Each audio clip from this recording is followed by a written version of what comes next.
Do you want to bring Marvel magic into your edits? Today, we're building the Doctor Strange portal effect right inside of DaVinci Resolve Free. No After Effects, no paid plugins, just Resolve and a few tricks. By the end of this, you will have a cinematic portal visual effect that looks straight out of the movies. To get this effect, what we're going to do is we're going to go and do this in Fusion. So we're going to go to the timelines and create a new Fusion composition. We're going to change it to about 10 seconds and create that. And once we bring that down onto our timeline, we're going to go into the Fusion page. And once in the Fusion page, we're going to go over and bring down a P emitter and a P render. So now what we're going to do is we're going to take a look and see what we just did. We're going to go into the viewer and we see not much. We're going to zoom in, which is control and scroll the mouse wheel. There's not a whole lot of particles in here right now. So we're just going to go down and select the emitter. And then we're going to go up and we're going to change the number and say put in 1000 for now. That way you can see the particles that are in there. We're going to now zoom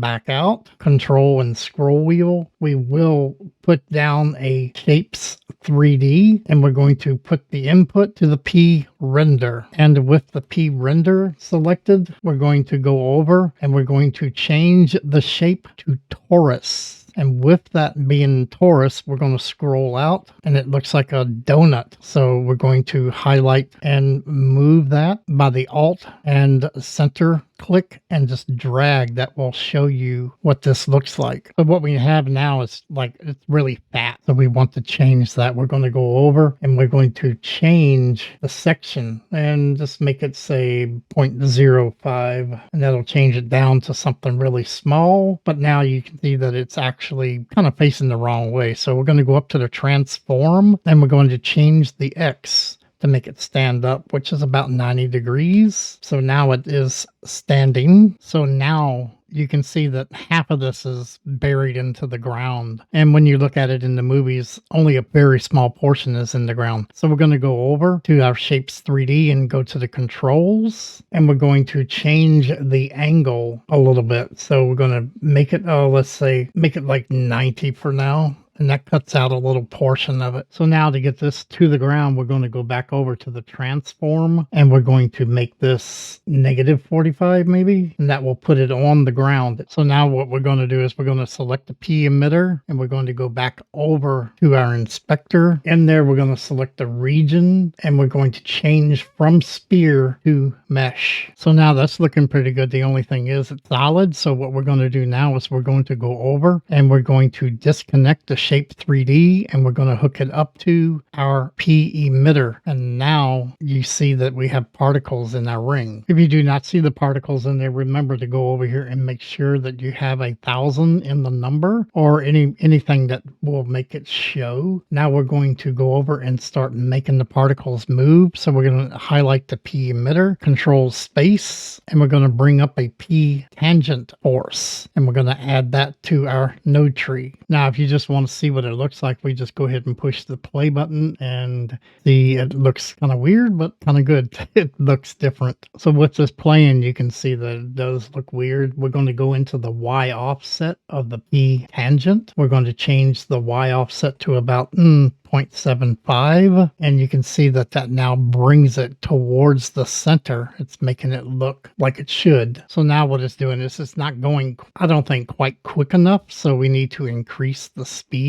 So we're going to take the Z strength and we're going to move that up this let's say 0.25 for now. And as you can see, now it's going faster, so that's giving it more of a better look. So now to get this under control some, what we're going to do is we're going to go down to the P emitter, highlight that. What we're going to go and we're going to change the lifespan of the P emitter. So we're going to take and drop it down from 100. Let's say this time we're going to do about 25. And as you can see, that does make it look a little better and it gives it a little, it doesn't go all the way crazy like it was before. So what we're going to have to do to correct this is we're going to change the lifespan variance and we're going to make that to say maybe 10, and we're going to change the number variance to say something like 15. Now you can see that it's actually starting to spread out all the way around, and it doesn't have that drastic cutoff at the end. So now what we have to work on is it's actually going through the ground right now. So what we're going to do is we're going to go down and we're going to highlight the tangent. We're going to control space and add P turbulence. And with that inserted, we're going to go back over to our inspector. We're going to crank up all of the strength, the Y and the Z. And let's change the density to let's say 30 for now. And what that does is if you go down and turn off the tangent, you can see that what it does is it just makes all the particles just move within itself. So it gives it a nice uniform dipping in and out. To help cut this off at the bottom, what we're going to do is we're going to go in to our turbulence, highlight that. We're going to Control Shift and bring in a P bounce node. Add that to your node tree. So now to help this and smooth it out, what we're going to do is we're going to go over to our region in the bounce. We're going to take and select cube, and we're going to change the width and the height to something kind of large, so 8 by 8. And then we're going to change the offset, the X offset in this case, on the rotation to about 90. So what we have right now is it is bouncing off of the ground, but it's just going crazy right now. So what we're going to do is we're going to go over to the controls. We're going to change the elasticity. We'll drop that down, I don't know,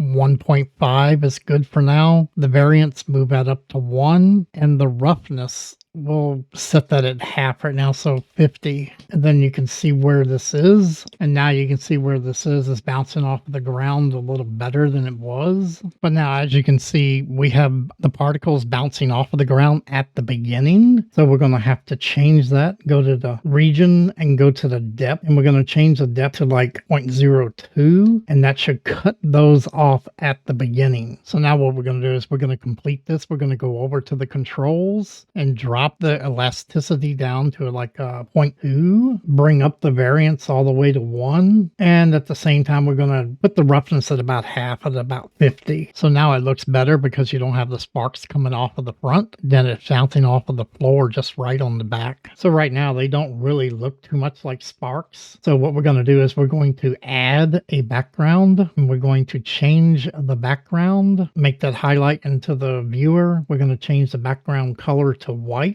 We're going to go into the image section and we're going to turn off auto resolution. So now what we're going to do is change the width and the height to something small, say 100 by 100. And this is going to be the actual particle itself that we're going to replace and make it look like a streak. So now what we're going to do is we're going to add a rectangle node and connect that to the background. So what this is going to do, we're going to place this on each particle to make them look better. So we're going to take the width, the height, and we're going to drop that way down, say 0.05. And the width, we're going to make it full screen, maybe just a little bit more. So maybe 1.05. So what we're going to do after this is we're going to add another rectangle node and connect that one to the other. We're going to bring the softness way down on this one, probably like 0.13. And now with rectangle 1 selected, we're going to go up and we're going to select the paint mode to be minimum. That should compress all this together. With that, this doesn't look quite long enough, so we're going to go to rectangle 2 and we're going to go back up to our width and we're going to change the width a little bit. The edges or the ends are actually blurred out, and that's going to look good when it goes in